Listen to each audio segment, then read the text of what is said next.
What's going on, everybody? This is Chris Classic dropping a car vlog. Hope you guys are having a wonderful Wednesday morning. Nobody tells you today, remember that God loves you, Christ loves you, and I love you as well.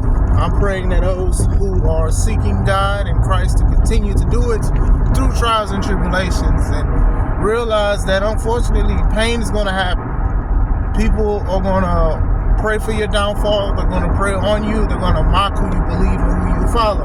So pray for strength. Pray for refuge. Pray for God to be that sword and shield. The shield to protect you sometimes, and also the sword to pierce things like doubt and fear and negativity. You know, remember that He sent His Son to earth, and He went through anguish, and He went through mockery. He went through people disrespecting. So remember that, you know, some days it's not going to be easy, and some days it will. And I do pray for easier and brighter days for you guys. Make sure you subscribe to the Taking Home Podcast, where I talk about professional wrestling topics. I interview wrestlers, and I put up matches as Classic Alpha, professional wrestler of the past 13 years. This Saturday, we had Nina at the Dome Bar and Grill. For now, that's Wrestling Now and Forever. Get those tickets. I will be in Wisconsin this Saturday, so it's going to be a great event. Make sure you also subscribe to C3 Ultimate Wrestling. That is me and my wife's professional wrestling company. Even though we're going through a lot of turmoil, ups and downs, we are still trying to fight back from management.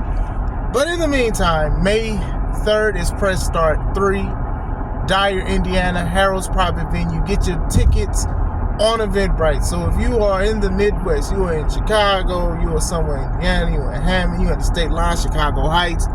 Anyway, you want to see some great wrestling, come out to Dyer, Indiana. Tickets are on sale now. I wanted to talk about like a debate that people have been talking about for the past few days. And it involves the Yeet Man himself, Jey Uso, and the charismatic enigma, Jeff Hardy. So a lot of people are talking about the crazy hot momentum that Jey Uso has been having for the past few years with Yeet, with his song, with him being tired after doing it, can't even cut a promo, sounding like Bobby Boucher. A lot of people have been talking about like how people love him, and you know, and then even when he won a Royal Rumble, like I know that the internet, some people on the internet were upset that he won, felt like he didn't deserve it.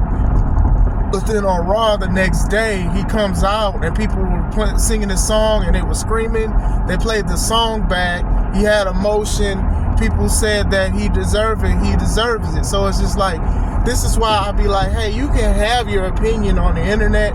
It could be valid. It could be invalid. It could be a fact, or even it could be an opinion. But when you have thousands of people in the crowd compared to your one opinion, that just says something to me. I'm just saying, you know, who's more right, if anything? You're going to go with the people that support and love you. So that's what it is. Like I said, I would have thought Cena would have won, but I'm not mad that Uso won. You know, it's not a personal attack on me, but it is what it is. So a lot of people have been talking about it. You see a lot of kids dressed like Jey Uso.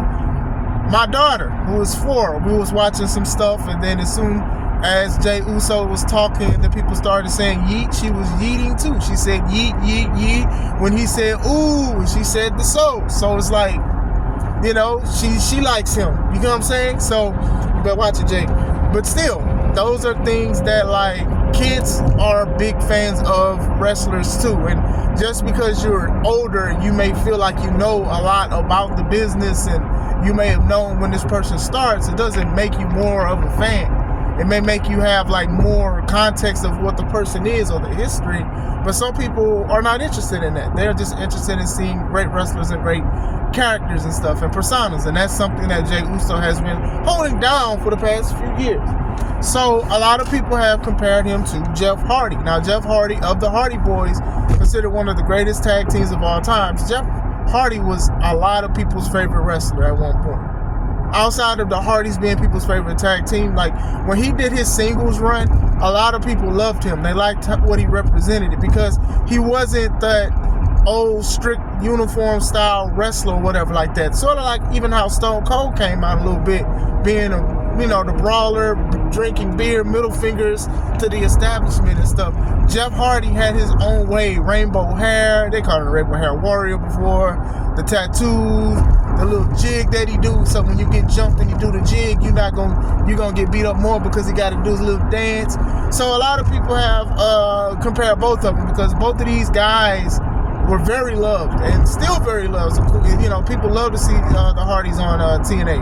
You know, Jeff Hardy, he's had a decent singles run. It was a couple things that he's done in his personal life that messed him up with certain things, and a lot of other people would have gotten fired and blackballed from the business for some of the things that he has done. But since it's Jeff Hardy, a lot of people have gave him grace and stuff. And like I said, seems like he's taking care of himself.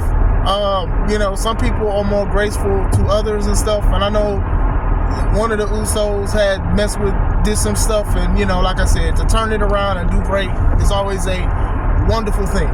I can see the similarities in both. I truly do, because like I said, you see a lot of people dressed as Jey Uso, kids, and then you also see kids and adults dress up as Jeff Hardy. The way I analyze them being similar is also through like the moveset. They still aren't the most technically sound wrestlers. It's more about their persona and what they bring to the ring and how they wake people up. You know, you hear Uso's song or you hear the Hardy song, the Jeff Hardy song, and then you like it. You're like, okay, I'm gonna dance, I'm gonna do this stuff. You know, you're either gonna yeet or you're gonna do the jig. You're gonna do the jig. Yeah, lucky I'm driving. I was about to get into it, but still, they are very similar. Jey is still rising, though, if that makes sense. That sounds crazy. Nice try, Diddy. He's still gaining momentum. So we'll see if he has a ceiling or when the ceiling happens. With Jeff is a tag champ in TNA. And like I said, he's been a WWE champ. He's been a multiple time TNA champ. And we'll see where it goes with that. But I do think he's just riding out the rest of his career with his brother. I'm sure he's going to be booked for singles competition and stuff like that. So stuff is a little winding down. So I do think that, does Jeff Hardy have a Hall of Fame career? For the most part, I say he does. I do see him being in the Hall of Fame, the WWE Hall of Fame, with his brother, the Hardys, the Hardy Boys, what they're going to call them, obviously. TNA, I think they'll put him in their Hall of Fame. I don't know if they'll put both, but you know, he did have some decent stuff in TNA before it wasn't decent, if you get what I'm saying. But still, as far as Jey is concerned, if Jey wins this title against Gunther, which I do think he will, I do feel like that's, I won't say more respect on his name, but it does seems like they listen to the fans, basically, for the most part. I think that if he does win, they're going to go crazy. I do think that people are going to react. And even speaking of grace, people are giving Jey Uso grace because the match that he had with his brother Jimmy, it did not live up to the expectations that many people wanted it to be. As a person who thought that was going to be match of the night, it just wasn't that good. And, you know, it was just a little disappointing. Since then, Jey has incorporated some more moves, and they okay, like doing a spear, and you know, everybody does a spear, but still, like I said, the charisma is more of the charisma and the persona more than the moveset. Jeff Hardy has basically been doing the same moves for the longest, and it works for him or whatever like that. And he's come up from a time and era where people weren't really big on movesets. They liked what he did, though. They liked the twist of fate. They liked the dive outs. They liked the whisper in the wind. I love that whisper in the wind. They like the poetry and motion he does with his brother Matt. So those are the kind of things that you think about even with now, because a lot of people have talked about Jey and like, hey man, he needs to learn how to throw punches. And now, you know, he does punches, he does a little dance, a little wave, and then he spits in his hand, which is disgusting. I love The Rock. I didn't like when The Rock did it because it's nasty.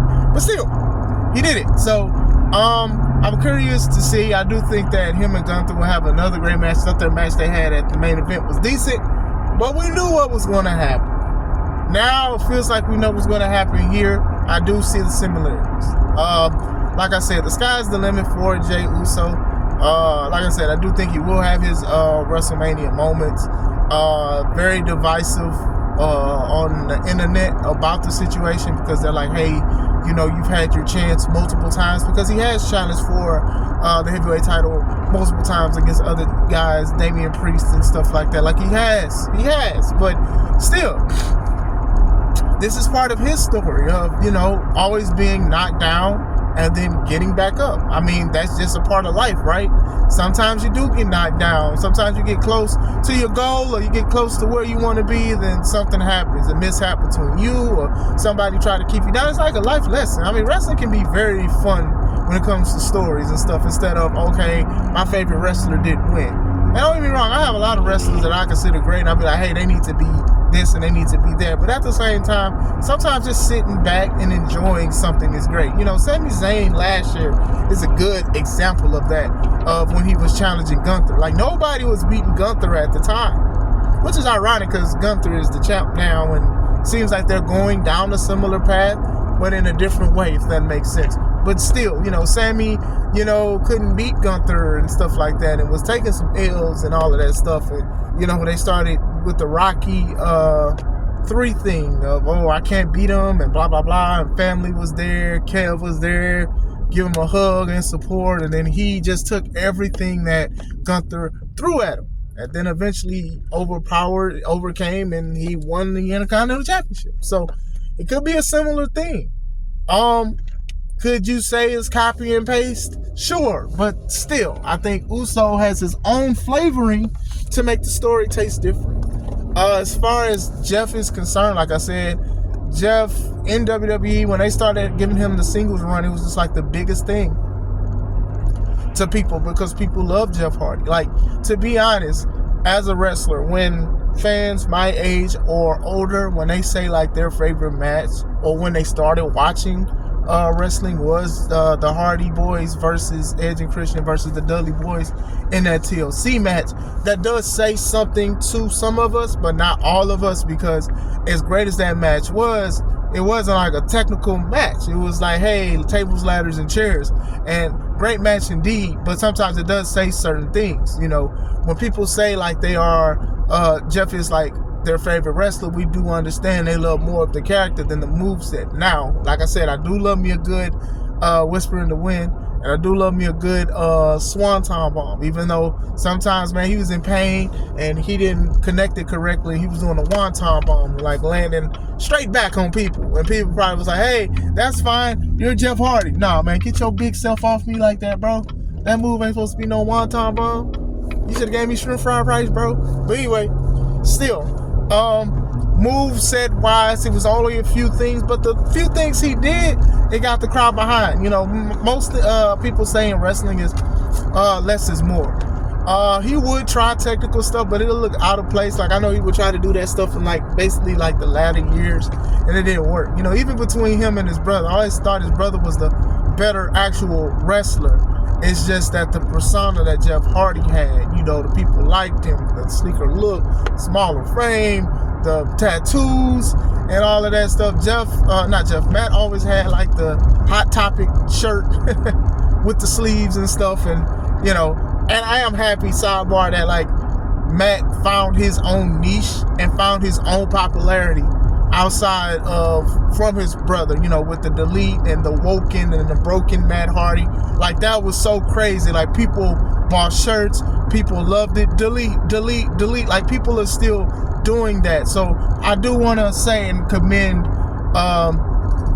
Brother Matthew for that. And hopefully Jimmy can find his own way and his own slot on doing certain things and branching off and making his own way to the top. Because Matt did it. Hopefully Jimmy can do it as well, which is crazy because both of these guys started off as tag team with their brother. So rightfully so. But still, I do see the similarities. Like I said, with Jay, we still looking, we still observing, and we still seeing. He's a high flyer. He's charismatic, just like the charismatic Enigma Jeff Hardy. So I can definitely see why people are comparing. I'm not one of these ones that get mad when somebody has a legendary career, and when you compare somebody that's still on the upstart to them, it's a slap in the face to the legend. I don't think that. I am more of a wait and see person. I am more of a hold on, be sure you got evidence and back it up. But these two is very good comparisons. I think it's a very good comparison. It's just one person I feel like is about to have the time of his life still, and one person is, still a champion and still showing that he still got it. But let me know. Do you guys think they have a lot in common? What do they not have in common? Do you think they're similar or not? Let me know. Hope you guys have a wonderful day. This is Chris Classic. Let's take it home.